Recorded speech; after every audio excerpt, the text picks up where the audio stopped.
नमस्कार. आजच्या या विशेष सादरीकरणात तुमचं स्वागत आहे. आज आपण एका अशा विषयावर बोलणार आहोत जो थेट आपल्या ताटाशी आणि पर्यायाने आपल्या आरोग्याशी जोडलेला आहे. आपण जे रोजचं जेवण जेवतोय तेच आपल्याला हळूहळू आजारी तर पाडत नाहीये ना. आज आपण याच विषयाच्या अगदी मुळाशी जाणार आहोत. आता सुरुवातीलाच मला सांगा, आपण खरंच अन्न खातोय की फक्त सोय बघतोय?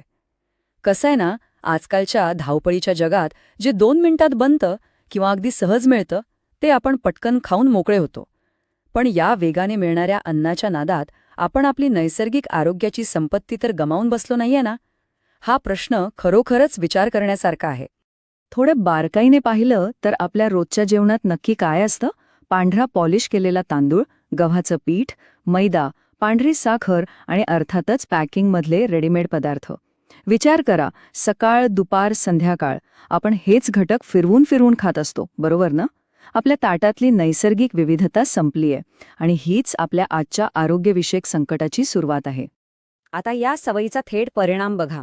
एका बाजूला रोजच्या जेवणातले हे रिफाईंड पदार्थ आणि दुसऱ्या बाजूला वेगाने वाढणारे आजार, मधुमेह, ब्लड प्रेशर, हार्ट ब्लॉकेजेस, लठ्ठपणा किंवा अगदी थायरॉइड आणि पीसीओडी.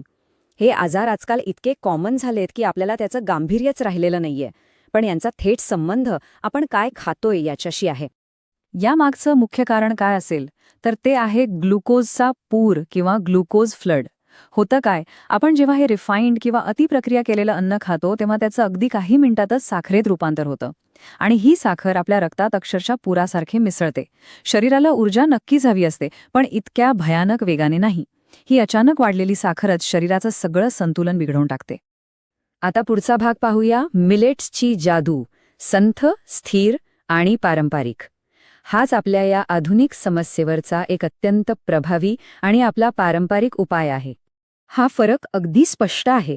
आधुनिक रिफाईंड धान्यांमुळे रक्तातली साखर एकदम वेगाने वाढते, कारण त्यात फायबर नावापुरतंच असतं.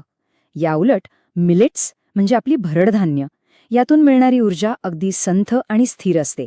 यात भरपूर फायबर असल्यामुळे साखर नियंत्रणात राहते, एनर्जी दिवसभर टिकून राहते आणि पचनक्रियाही एकदम सुरळीत होते. अगदी स्लो अँड स्टेडी काम करतं हे. आणि विशेष म्हणजे याचा फायदा फक्त आपल्या शरीरालाच नाही तर निसर्गालाही होतोय. तांदळाच्या शेतीला लागणाऱ्या पाण्याचा विचार केला तर ते प्रमाण अफाट आहे. त्या तुलनेत मिलेट्सना अत्यंत कमी पाणी लागतं. थोडक्यात सांगायचं तर हे आपल्या आरोग्यासाठी जेवढे फायदेशीर आहेत तेवढेच ते पर्यावरणासाठी शाश्वत आहेत. आपल्या परंपरेत मिलेट्सची खूप मोठी विविधता आहे. फॉक्सटेल, लिटल, बार्न्यार्ड, ब्राऊन टॉप आणि कोदो हे 5 मुख्य प्रकार. आणि प्रत्येकाचे आपले असे खास गुणधर्म आणि खनिजे आहेत. पूर्वीचे लोक हे सगळं मिक्स करून त्याची खिचडी करत नव्हते, तर ते ऋतुमानानुसार वेगवेगळे खात होते. अन्नाची खरी ताकद याच साधेपणात आणि विविधतेत दडलेली आहे. पण मग आपण कुठं चुकलो? आपण अडकलोय ते ह्या आधुनिक खाद्य संस्कृतीच्या जाळ्यात. आजकाल अन्नातून काय पोषण मिळतंय यापेक्षा ते दुकानाच्या शेल्फवर किती महिने टिकेल याला जास्त महत्त्व दिलं जातं. अतिप्रक्रिया केलेले पदार्थ, साखरेची पेय, रिफाईंड तेल आणि काही क्षणात मिळणारी जिभेची चव. ह्या नादात आपली जी मूळ नैसर्गिक अन्नप्रणाली होती ती आपण कुठेतरी कायमची हरवून बसलोय. माणूस नैसर्गिक जीवनापासून दूर चाललाय, हे वाक्य आजच्या घडीला अगदी तंतोतंत लागू होतं. हा फक्त आहाराचा प्रश्न नाहीये. आपण निसर्गाच्या त्या संथ आणि शांत गतीपासून आपला संपर्क कसा तोडून टाकलाय, आपण कसे त्यापासून दूर गेलोय याचं हे एक अत्यंत सखोल आणि वास्तववादी उदाहरण आहे. आता हे सगळं जोडलं कसं जातं ते पाहूया. नुसतं चांगलं अन्न खाऊन चालणार नाही, तर त्यासाठी एका पूर्ण जीवनशैलीची गरज आहे.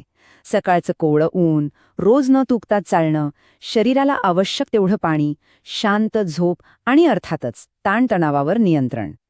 आरोग्य ही काही एखादी सवय नाही, ती एक संपूर्ण नैसर्गिक प्रणाली आहे जी आपल्याला नव्याने जगायला शिकवायची आहे. इथे एक गोष्ट मुद्दाम सांगावीशी वाटते.